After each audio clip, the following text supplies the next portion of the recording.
Hello guys, welcome to Fly High Tutorials. Fly High Tutorials में आपका फिर से हार्दिक स्वागत है। गाइस, आज हम डिस्कस करेंगे बेसिक इलेक्ट्रिसिटी और इसमें एक टॉपिक है इलेक्ट्रोस्टैटिक्स के नाम से।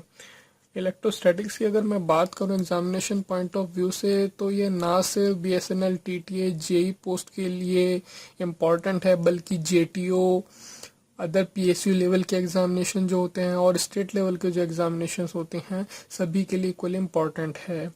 काफ़ी बेसिक्स क्वेश्चन इसमें कॉन्सेप्चुअल बेस पे पूछे जाते हैं, तो उनको आपको काफ़ी अच्छे से प्रिपेयर कर लेना चाहिए। चलिए एक बार स्टार्ट करते हैं। अगर इलेक्ट्रोस्टैटिक की बात करूँ मैं, तो बेसिकली आपको मैंने लास्ट टाइम भी डिस्कस किया था कि कोई भी इलेक्ट्रिकल फिनोमिना होता है वो बेसिकली किसी न किसी टाइप के चार्ज के कारण होता है। जैसे कि अगर हम चार्जेस की बात करें तो तीन टाइप के चार्जेस मैं इसको डिस्ट्रीब्यूट कर सकता हूँ। तीन तीन टाइप के चार्जेस बता सकता हूँ। एक होता है मेरा moving charges, accelerated charges and stationary और स्टैटिक चार्जेस। मूविंग चार्जिंग में क्या होगा, बेसिकली जो मूविंग चार्जेस होते हैं इनके कारण क्या प्रोड्यूस होगा। अगर देखिए लास्ट टाइम हमने डिस्कस किया था, फ्री इलेक्ट्रॉन्स होते हैं, अगर वो मूव करते हैं तो इनके कारण बेसिकली करंट प्रोड्यूस होती है और मेरे मैग्नेटिक इफेक्ट जो होते हैं वो प्रोड्यूस होते हैं।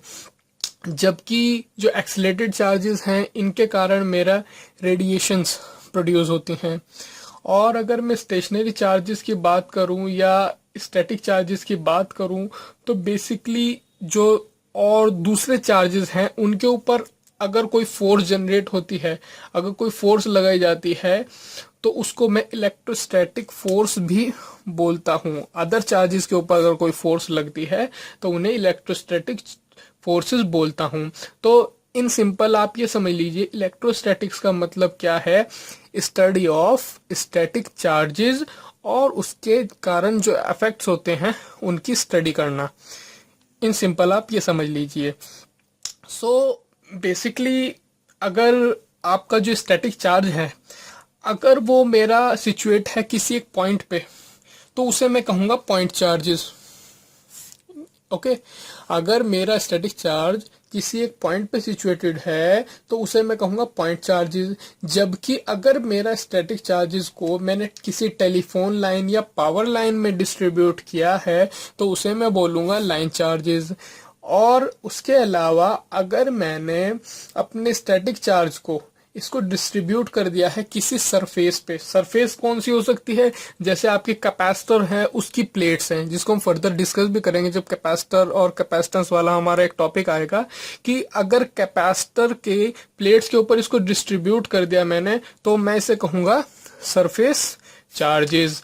और इसी तरीके से अगर स्टैटिक चार्ज मेरा जो है वो एक पूरे के पूरे वॉल्यूम में, अगर मेरा पूरे के पूरे वॉल्यूम में अगर एग्जिस्ट करता है और एक तरीके का चार्ज का क्लाउड बना लेता है, बादल सा बन जाता है, तो उसे मैं कहूँगा वॉल्यूम चार्जेस। तो ये कुछ बेसिक डेफिनेशंस हैं या कॉन्सेप्ट्स हैं जिनको आपको क्लियर करना चाहिए, ताकि आगे जब आप इस चैप्टर को स्टडी करें तो और ये टर्म्स बीच बीच में यूज हों तो आप कंफ्यूज ना हो। तो इसलिए आप इन टर्म्स को ध्यान से समझ लीजिए। नेक्स्ट जो है हमारा वो है कॉन्सेप्ट्स ऑफ इलेक्ट्रिक चार्जेस। इस टॉपिक पे मैं ऑलरेडी सेमीकंडक्टर में बात कर चुका हूं, जिसमें हमने बात की थी वैलेंस इलेक्ट्रॉन्स के बारे में और वैलेंस इलेक्ट्रॉन्स कैसे मूव करते हैं, और दैट्स ऑल। तो आप उस वीडियो को देख सकते हैं ताकि आपको इलेक्ट्रिक चार्ज वाला जो कॉन्सेप्ट है वो क्लियर हो सके। इस टाइम बचाने के लिए इस टॉपिक में मैं सिर्फ इतना कवर करूंगा कि जो examination point of view basic exam जैसे टीटीए वगैरह हैं, इनके एग्जामिनेशन पॉइंट ऑफ व्यू से कुछ क्वेश्चंस बन सकते हैं, जैसे मास ऑफ न्यूट्रॉन और प्रोटॉन क्या होता है। उस टॉपिक में हमने डिस्कस किया था कि मास ऑफ प्रोटॉन और न्यूट्रॉन इक्वल होते हैं। आज डिस्कस कर लेते हैं वो कितना होता है। तो अगर मास की बात करें न्यूट्रॉन और प्रोटॉन का, तो वो होता है 1.675 इंटू 10⁻⁻27 kg। और इलेक्ट्रॉन का वेट ऑब्वियस है, या मास जो है वो अलग होता है, उसका मास कितना होता है 9.107 इंटू 10⁻31 kg। ये दोनों पॉइंट्स आपको याद कर लेने चाहिए। अब इलेक्ट्रोस्टैटिक्स में मेरे कुछ लॉज आते हैं, उन लॉज की बात कर लेते हैं। तो बेसिकली दो टाइप के फंडामेंटल लॉज होते हैं। एक लॉज तो जो आप सभी लोग जानते हैं वो है मेरा कि जो एक जैसे सिमिलर लाइक चार्जेस जो होते हैं वो एक दूसरे को रिपेल करते हैं, यानी कि एक दूसरे को दूर हटाते हैं, जबकि अनलाइक चार्जेस जो होते हैं या अलग अलग चार्जेस होते हैं, एक निगेटिव एक पॉजिटिव, तो वो एक दूसरे को अट्रैक्ट करते हैं। एक एग्जांपल उसका ले सकते हैं, आपने कभी देखा होगा कि अगर आप इबोनाइट की रॉड लें, इबोनाइट की रॉड मतलब एक टफ रबड़ की एक रॉड होती है, और कोई मेरा फर का क्लॉथ होता है या विंटर्स में कंबल वगैरह होते हैं, उन पे आप उसको रब करें तो बेसिकली होता क्या है कि जो आपकी इबोनाइट की रॉड है वो निगेटिवली चार्ज्ड हो जाती है। ये जस्ट कॉन्सेप्ट्स को मैं क्लियर करने की कोशिश कर रहा हूं कि वो निगेटिवली चार्ज हो जाती है। और अगर अलग केस की दूसरे केस की बात करूं मैं, तो अगर ग्लास रॉड का फर के क्लॉथ पे रब करेंगे तो वो बेसिकली पॉजिटिवली चार्ज हो जाएगी, ठीक है। और अगर मैं इन दोनों रॉड्स को यानी कि इबोनाइट रॉड को और ग्लास रॉड को एक साथ लाता हूं तो ये अट्रैक्ट करेंगी, ठीक है, क्योंकि ये दोनों अलग हो चुके हैं। जबकि अगर सेम तरीके की मैं रॉड यानी कि इबोनाइट रॉड को पास लाता हूं तो ये एक दूसरे को रिपेल करेंगी, ये ग्लास रॉड एक दूसरे को रिपेल करेंगी। तो ये कुछ जनरल लॉज हैं इलेक्ट्रोस्टैटिक्स के जो आपको समझने चाहिए। एक जो हमारा और लॉ है वो है मेरा काफी इंपॉर्टेंट लॉ जो हमारे सिलेबस में मेंशन है, वो है कूलम्स लॉ, या जिसे कूलम्स इनवर्स स्क्वायर लॉ भी बोलते हैं। कूलम्स इनवर्स स्क्वायर लॉ मेरा क्या बताता है? कूलम्स स्क्वायर लॉ मेरा ये बताता है कि सपोज कीजिए अगर मेरे दो अनलाइक चार्जेस हैं, अलग अलग चार्जेस हैं, एक मेरा Q1 है और एक मेरा Q2 है। Okay guys, Coulomb's inverse law की बात करूं तो अगर मेरा एक चार्ज जो है वो Q1 है, एक दूसरा Q2 है, दोनों अनलाइक चार्जेस हैं, अलग अलग चार्जेस हैं, उनके बीच की डिस्टेंस d है।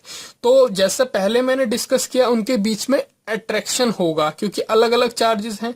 सिमिलरली अगर मेरे दो एक जैसे चार्जेस हैं, लाइक चार्जेस हैं, जैसे नेगेटिव इन केस में Q1 और Q2, और इन एक d डिस्टेंस पे इन दोनों को मैंने प्लेस किया हुआ है, तो इनमें फोर्सेस ऑफ रिपल्शन होंगी, एक दूसरे को ये दूर हटाएंगे और इनके बीच की डिस्टेंस d है। तो मैथमेटिकली कूलम्स ने एक लॉ जनरेट किया, उसने कहा कि F जो है यानी कि इनके बीच की जो फोर्स होगी वो Q1 Q2 upon d square के इक्विवेलेंट होगी, यानी कि इन दोनों का मल्टीप्लीकेशन के प्रोपोर्शनल और जो इनकी बीच की डिस्टेंस है उसकी इनवर्सली प्रोपोर्शनल होगी।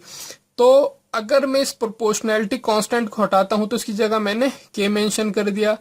ये एक और आप एक चीज यहाँ पे डिस्कस करना चाहूंगा कि हमारे जो ये सिलेबस है BSNL TTA का, इसमें बेसिकली फिजिक्स में एक चैप्टर है स्टार्टिंग में ही डायमेंशन वाला और जो यूनिट्स हैं, तो जब भी आप यहाँ पे कोई फॉर्मूला पढ़ेंगे तो उसको आप उसकी यूनिट के साथ में याद रखें। जैसे अगर फोर्स की बात कर रहा हूं तो इसका जो यूनिट है वो न्यूटन है।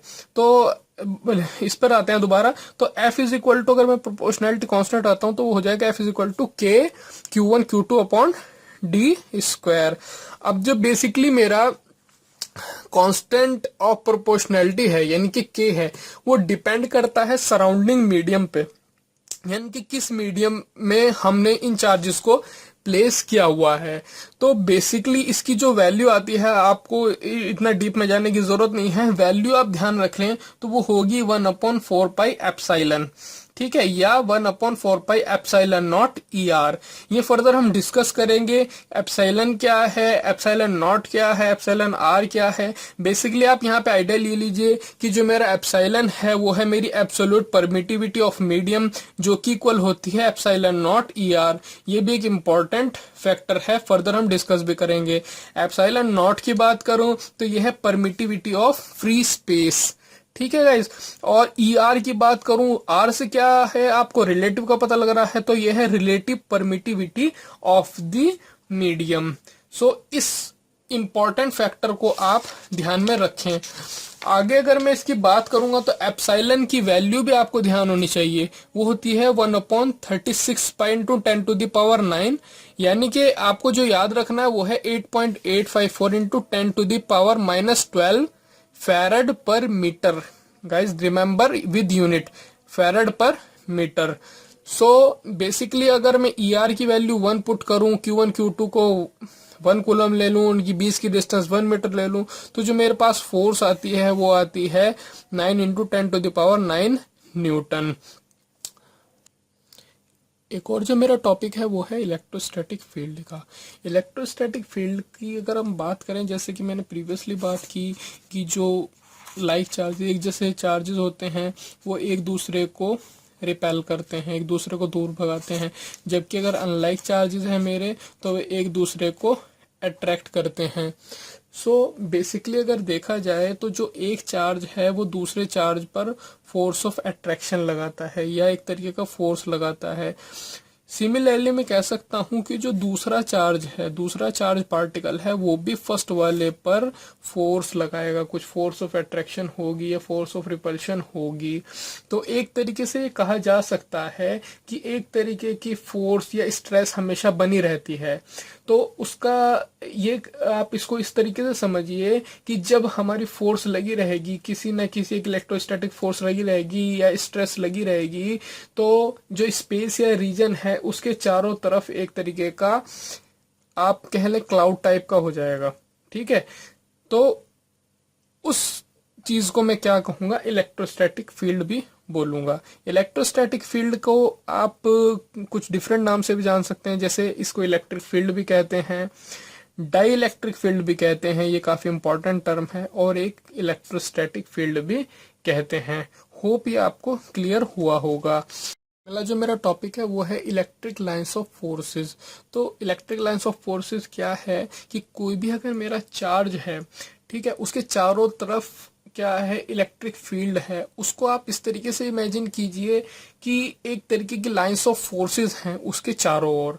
उन लाइंस ऑफ फोर्सेस को ही, यानी कि उन इमेजिनरी लाइंस को ही मैं इलेक्ट्रिक और इलेक्ट्रोस्टैटिक लाइंस ऑफ फोर्सेस बोलता हूँ। क्लियरली आप इसको ऐसे समझें कि अगर आपका एक पॉजिटिव चार्ज है और निगेटिव चार्ज है, तो बेसिकली जैसा मैंने फिगर में दिखाया हुआ है, कुछ इमेजिनरी लाइंस ऑफ फोर्सेस इसके चारों तरफ हैं, इसी तरह सेम आपके निगेटिव में भी हैं। अब बेसिकली इनमें फर्क क्या है, पॉजिटिव में और नेगेटिव में? आप याद रखें कि जो इलेक्ट्रिक लाइंस ऑफ फोर्सेस होती हैं ये हमेशा पॉजिटिव से ओरिजिनेट होती हैं, यानी कि पॉजिटिव से ये हमेशा निकलेंगी और निगेटिव चार्ज पर टर्मिनेट होंगी, यानी कि निगेटिव चार्ज पर समाप्त होंगी, जैसे कि आप फिगर में देख सकते हैं। पॉजिटिव की बात करूं तो इनकी डायरेक्शन सारी आउटसाइड है, और इसकी बात करूं निगेटिव चार्ज की तो सब इनकी अंदर की तरफ हैं। और सिमिलरली जब हमारा इन दोनों के बीच की बात होगी, यानी कि अगर मेरे लाइक चार्जेस हैं और अनलाइक चार्जेस हैं, तो इनके केस में जो इशू क्रिएट होगा वो क्या होगा कि अगर मेरे अनलाइक चार्जेस हैं तो एक फोर्स ऑफ अट्रैक्शन होगा, क्योंकि मेरी पॉजिटिव से मेरी ओरिजिनेट होंगी और नेगेटिव पर टर्मिनेट होंगी। फर्दर इनके प्रॉपर्टीज भी डिस्कस करेंगे, लेकिन आप इनको समझने का प्रयास ऐसे करें कि अगर अनलाइक चार्जेस हैं तो उनके बीच में फोर्स ऑफ अट्रैक्शन होगा, और उस फोर्स ऑफ अट्रैक्शन को मैं इमेजिनरी लाइंस के थ्रू इस तरीके से शो कर सकता हूं। जबकि अगर दो मेरे लाइक चार्जेस हैं, पॉजिटिव हैं, तो फोर्स ऑफ रिपल्शन होगा, ओरिजिनेट ये भी करेगा, ओरिजिनेट ये भी करेगा, यानी कि ये कहीं पर भी टर्मिनेट नहीं होंगी।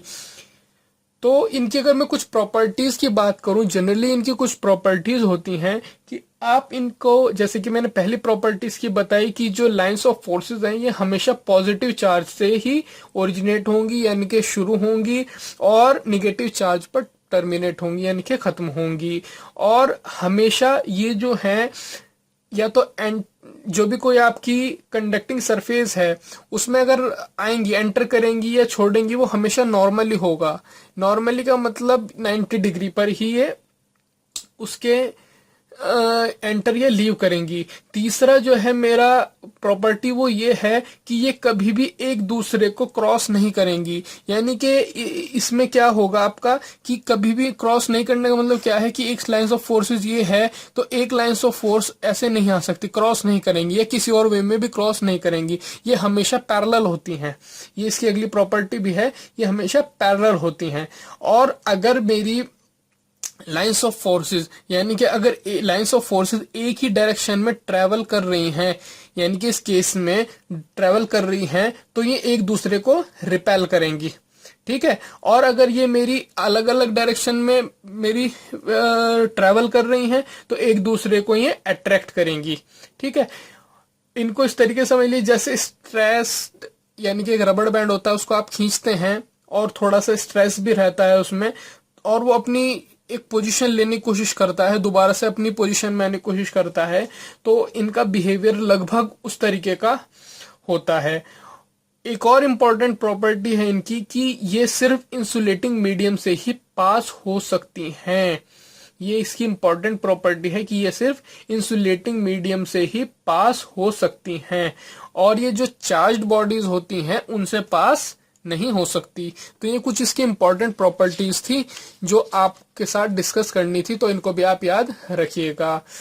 नेक्स्ट देख लेते हैं हमारे क्या है एक और, ये हमने properties of electric lines of forces discuss कर ली है। एक और हमारा जो टॉपिक है वो है इलेक्ट्रिक फ्लक्स का। इलेक्ट्रिक फ्लक्स को अगर आप समझें तो वो बेसिकली क्या है कि जैसे अभी हमने लास्ट टाइम डिस्कस किया लाइंस ऑफ फोर्सेस, तो थ्योरेटिकली जो लाइंस ऑफ फोर्सेस हमारी ओरिजिनेट होती हैं वो इन्फिनिट होती हैं, यानी कि असंख्य होती हैं। फैराडे ने ये सजेस्ट किया कि हम इलेक्ट्रिक फील्ड को एज्यूम कर लें कंपोज्ड वे में। कंपोज्ड वे में मतलब उनकी जो लाइंस ऑफ फोर्सेस हैं उनको हम सीमित संख्या में ले लें, मतलब कुछ स्मॉल बंचेस बना लें उनके, जो हमारी इलेक्ट्रिक लाइंस ऑफ फोर्सेस हैं, और इस तरीके के बंचेस को जो है वो एक क्लोज्ड एरिया हो जाएगा। बेसिकली उस बंचेस को ही आप कह लें या उस क्लोज्ड एरिया को ही मैं फ्लक्स कहूंगा। ठीक है, सो बेसिकली है क्या, ये है the total number of lines of forces. ठीक है, total number of lines of forces को ही आप इलेक्ट्रिक फ्लक्स कहते हैं। इसका आप जनरल आइडिया ये ले सकते हैं। इसको जो मैं है साई से डिनोट करता हूं, और साई जो है मेरा ये क्यू, और इसकी जो यूनिट है वो है कूलम्स। तो आप इसको भी याद रखें, psi is equal to Q coulombs. Numerically इसकी वैल्यू ये होती है। एक और जो मेरी नेक्स्ट टर्म है वो है इलेक्ट्रिक फ्लक्स डेंसिटी। ये जो बेसिकली गाइस जनरली छोटी छोटी टर्म्स चल रही हैं, इन पर डायरेक्टली भी कभी कभी यूनिट के ऊपर आपका क्वेश्चंस पूछ सकता है, कभी डायमेंशंस के ऊपर क्वेश्चन पूछ सकता है, कभी आपसे इलेक्ट्रिक फ्लक्स डेंसिटी या इलेक्ट्रिक फ्लक्स या जो भी आपकी टर्म्स चल रही हैं इन पे कोई आपकी प्रॉपर्टी से रिलेटेड फॉर्मूला बेस्ड कुछ भी क्वेश्चन इस टीटी एग्जाम में पूछे जा सकते हैं। इसीलिए हम ये छोटी छोटी टर्म्स दोबारा से रिवाइज कर रहे हैं। अदरवाइज आप सभी ने इनको +2 में या फिर और किसी अदर क्लासेस वगैरह में भी डिस्कस की होंगी, लेकिन यहाँ पर इनको डिस्कस करने का मतलब यही है कि जो कोई हमारे कॉन्सेप्ट्स लूज हैं कहीं ना कहीं वो हमारे क्लियर हो सके। तो अगर इलेक्ट्रिक फ्लक्स डेंसिटी की बात करूं तो इलेक्ट्रिक फ्लक्स डेंसिटी के डीप में न जाते हुए जस्ट आप एक फॉर्मूला याद कर लें। तो इसको डी से डिनोट करता हूं मैं। First of all electric flux density को डी से डिनोट करता हूं, ये होता है साई अपॉन ए। यानी कि अगर मान लिया आपको कोई फ्लक्स है साई कॉलम का और वो पास होता है an area of A metre square. ठीक है, अगर ए मीटर स्क्वायर एरिया से कोई आपका साई कॉलम का फ्लक्स पास होता है नॉर्मली, तो वो होगी आपकी इलेक्ट्रिक फ्लक्स डेंसिटी। इसको डिनोट करते हैं साई अपॉन ए, और साई आपने यहाँ से कैलकुलेट किया था वो था क्यू अपॉन ए, और इसकी जो यूनिट हो गई वो हो गई कूलम्ब पर मीटर स्क्वायर। वो कैसे, क्यू चार्ज उसकी यूनिट होती है कूलम्ब, और एरिया हमेशा मीटर स्क्वायर या सेंटीमीटर स्क्वायर इसी में डिनोट किया जाता है। ऐसा यूनिट में इसको एम स्क्वायर यानी कि मीटर स्क्वायर में कैलकुलेट किया है। और अगर सपोज कीजिए ये मेरी अगर मेरा जो फ्लक्स है वो किसी स्फेयर के थ्रू पास हो रहा है तो इलेक्ट्रिक फ्लक्स डेंसिटी स्फेयर के लिए क्या होगी। तो स्फेयर का एरिया हम जानते हैं वो होता है 4πr²। तो ए की जगह आप पुट कर देंगे 4πr² coulomb per metre square. ये जस्ट मैंने आपके अंडरस्टैंडिंग के लिए बताया है। हो सकता है कोई ना कोई आपसे इस पे क्वेश्चन भी पूछ सकता है कि स्फेयर की इलेक्ट्रिक फ्लक्स डेंसिटी क्या होगी। तो अगर आपको जनरल आइडिया पता है तो आप इजीली कैलकुलेट भी कर सकते हैं। नेक्स्ट टर्म देखते हैं कि नेक्स्ट टर्म हमारे पास क्या है। नेक्स्ट जो मेरे पास टर्म है वो है इलेक्ट्रिक फील्ड स्ट्रेंथ और फील्ड इंटेंसिटी। ठीक है, सो बेसिकली इसमें भी आपका एक आइडिया जो मैं देना चाहूंगा वो है फॉर्मूला बेस्ड ही, कि इसको मैं डिनोट करता हूं ई से। ठीक है, ई से डिनोट करता हूं और ये होता है एफ बाय क्यू। ठीक है, F by Q newton per coulomb, क्योंकि एफ की यूनिट होती है न्यूटन और चार्ज की यूनिट होती है मेरी कूलम्ब। ठीक है, सो अगर बेसिकली मेरा Q1 कूलम्ब है, यानी कि इमेजिन कर लीजिए आपने चार्ज जो है वो आपका यूनिट चार्ज है, तो E is equal to F हो जाएगा, यहाँ से E is equal to F हो जाएगा। लेकिन हमें पता है कूलम्स लॉ से कि अगर दो चार्जेस हैं आपके, एक मेरा Q है और एक यूनिट चार्जेस है, उनके बीच की डिस्टेंस D है, तो इनके बीच में फोर्स ऑफ अट्रैक्शन क्या होगा, सो वो बेसिकली होगा F is equal to Q1 Q2 upon 4 pi epsilon D square. यहाँ पर Q1 है आपका Q और Q2 है 1 कूलम अपॉन 4 पाई D स्क्वायर। सो अगर वैल्यू में यहाँ पे पुट करूं तो ये आ जाएगी सेम वैल्यू, यानी कि Q upon 4 pi epsilon D square Newton पर कूलम। लेकिन हम जानते हैं एप्सिलॉन होता है आपका epsilon not ER, epsilon R, तो E इज इक्वल टू हो जाएगा आपका Q upon 4 pi epsilon not ER into D square. ये भी इंपॉर्टेंट टर्म है जो आपको याद रखनी चाहिए, क्योंकि हम जल्दी जल्दी कवर करने की कोशिश कर रहे हैं। सो बेसिकली आप फॉर्मूला वाइज भी अगर इस एग्जाम के लिए प्रिपेयर करेंगे तो भी इनफ है। एक इम्पॉर्टेंट टर्म जो एग्जाम में भी आती है और कुछ और जगह भी मेरी यूज होगी, वो है डी और ई। डी और ई मतलब आपका है आपका इलेक्ट्रिक फील्ड इंटेंसिटी ई हो गई और इलेक्ट्रिक फ्लक्स डेंसिटी डी। इन दोनों के बीच में रिलेशन क्या होता है, तो इस रिलेशन को आप याद रख लिए, डी इज इक्वल टू होता है एप्सिलॉन ई, एप्सिलॉन ई। और ई की वैल्यू हमने लास्ट टाइम कैलकुलेट की थी, वो थी एप्सिलॉन नॉट ER। तो अगर मैं इसको यहाँ पे पुट कर दूंगा तो D इज इक्वल टू आएगा E epsilon not ER। Unit जो है इसकी वो होगी कूलम पर मीटर स्क्वायर। ये इंपॉर्टेंट है, यूनिट के साथ आप इसको याद करें। बार बार मैं इसीलिए कह रहा हूं क्योंकि इससे हमारा एक जो फिजिक्स का कॉन्सेप्ट है वो भी हमारा जल्दी जल्दी क्लियर होता जाएगा। तो इसको भी आप एक लाइट वे में ना लें, क्योंकि अगर आप धीरे धीरे इसके फॉर्मूलाज भी याद करते रहे, यूनिट्स भी याद करते रहे, तो कुछ फिजिक्स का जो पहला हमारा यूनिट डायमेंशन वाला पोर्शन है वो इजीली हम कवर कर सकते हैं। एक आता है हमारा अब नेक्स्ट परमिटिविटी। परमिटिविटी क्या है? Permittivity can be defined as the ease with which a electric medium permits an electric flux to be established in it। General term में समझ लीजिए कि एक तरीके की अगर परमिटिविटी आपकी ज्यादा है, ठीक है, तो कोई भी आपका जो डाई इलेक्ट्रिक मीडियम है वो इलेक्ट्रिक फ्लक्स को अगर स्टैब्लिश करने में सहायता कर रहा है तो वो परमिटिविटी है। जनरल टर्म में आप ये समझ लें, क्या है ये, कि कितनी आसानी के साथ में आपका इलेक्ट्रिक फ्लक्स किसी डाइलेक्ट्रिक मीडियम में स्टैब्लिश हो सकता है, स्थापित हो सकता है, उसको परमिटिविटी कहेंगे। कुछ और टर्म्स में है मेरी एब्सोल्यूट परमिटिविटी। एब्सोल्यूट परमिटिविटी जैसे कि आपने ऊपर हमने यहाँ पे डी और ई के बीच में रिलेशन निकाला था, तो इसी से हम एप्सिलॉन की वैल्यू यहाँ से क्या निकाल सकते हैं, वो है डी बाई ई। इसकी यूनिट है फैराड्स पर मीटर, फैराड्स पर मीटर। नेक्स्ट है मेरा परमिटिविटी ऑफ फ्री स्पेस, या इसको इलेक्ट्रिक स्पेस कांस्टेंट भी कहते हैं। एक टर्म आपको ये भी ध्यान रखनी है कि अभी एग्जाम में घुमा के भी पूछ सकता है कि इलेक्ट्रिक स्पेस कांस्टेंट क्या होता है, तो आप ध्यान रखिएगा epsilon is equal to D by E. यहीं से हमने फॉर्मूला कैलकुलेट किया है, जबकि ER की वैल्यू मैंने 1 कैलकुलेट की है। तो एप्सिलॉन की वैल्यू आपको याद रखनी है, एप्सिलॉन नॉट की वैल्यू याद रखनी है आपको 8.854 into 10 to the power -12 farad per metre. ये थी हमारी कुछ जनरल टर्म्स। अगला देख लेते हैं, वो है मेरी रिलेटिव परमिटिविटी। रिलेटिव परमिटिविटी की अगर मैं बात करूं तो सेम हमारा जनरल फॉर्मूला ही लास्ट टाइम हमने जो एक इमेज कैलकुलेट किया था वो था epsilon is equal to epsilon R into epsilon naught. तो यहां से मैं अगर फॉर्मूला निकालूं तो ये आएगा epsilon R is equal to epsilon upon epsilon naught. So ये बेसिकली कुछ फॉर्मूलाज हैं परमिटिविटी के ऊपर जो आपको कंसिडर करने चाहिए और याद रखने चाहिए, ताकि हमें काफी इजी हो जाए आगे के टॉपिक्स को समझने के लिए।